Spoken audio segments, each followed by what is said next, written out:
everyone, it's Beth. Welcome back to my channel.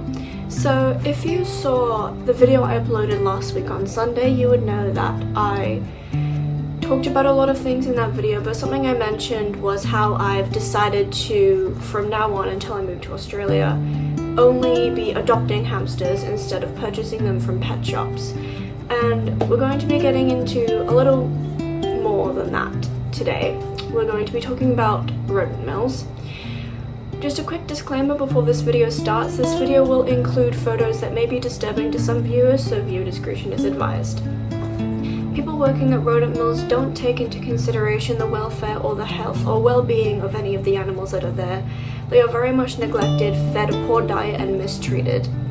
This is probably the reason why most hamsters or any animal coming from a rodent mill that live in a pet shop are most likely to contract illnesses or get sick or have injuries that are unexplained. Those most likely came from the rodent mill and from people mishandling them and not treating them very well. Rodent mills are actually breaking the law.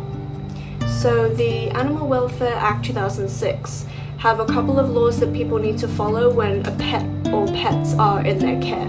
So these laws include a suitable living environment, a suitable diet, housed either with or without of the same species depending on the kind of animal they are and depending if they're solitary or not, and also if they are to be protected from harm or injury. So unfortunately, due to the neglect and suffering that these animals go through, they are handed shortened lifespans as well as a lot of health problems, a lot of unexplained injuries, but these unexplained injuries come from the rodent mills.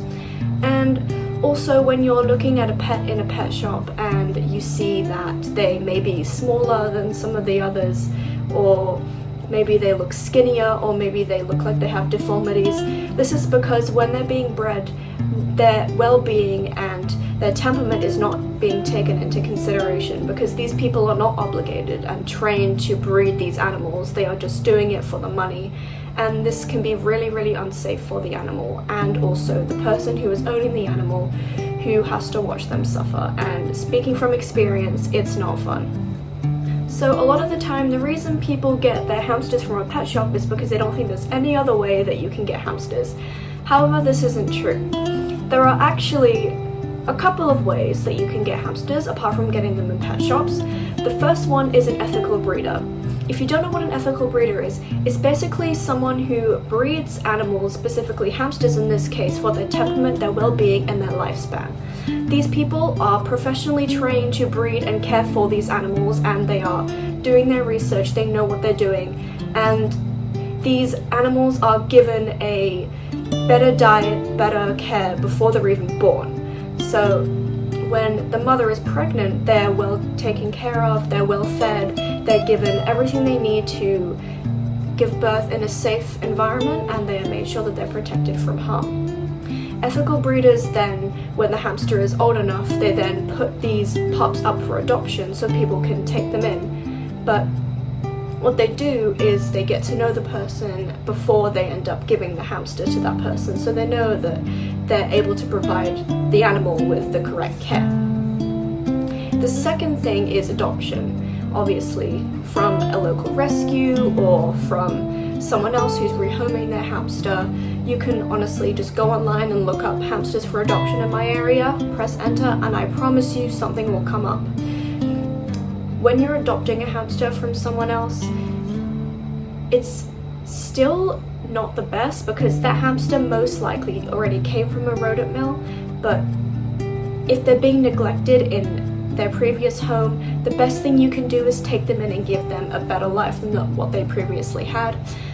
And if they're coming from a rescue like Latte did, you're also giving them a better life than they would have had if they were to live with someone else.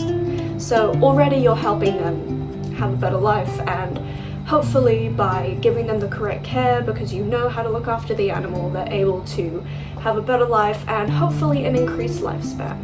If you're looking for ways to show your support and stop supporting rodent mills, there are two things you can do. The first thing is not purchasing, obviously, pets from pet shops, because when you purchase an animal from a pet shop, all you're doing is making room for another pet from a rodent mill to go into the pet shop. All you're doing is making room for more animals to be unethically bred and poorly fed and poorly looked after, so it's really important that you don't support that kind of thing. The second thing you can do is adopt, don't shop. That's literally it. Don't support pet shops. There's a reason people go for rescue dogs, rescue cats, rescue animals in general, because if they come from a bad place, they're most likely not going to live very long. They're most likely going to have a lot of health issues, and some people can't afford that. Personally, I just don't want to see them suffer, and I don't want to support that kind of thing, so hashtag adopt, don't shop.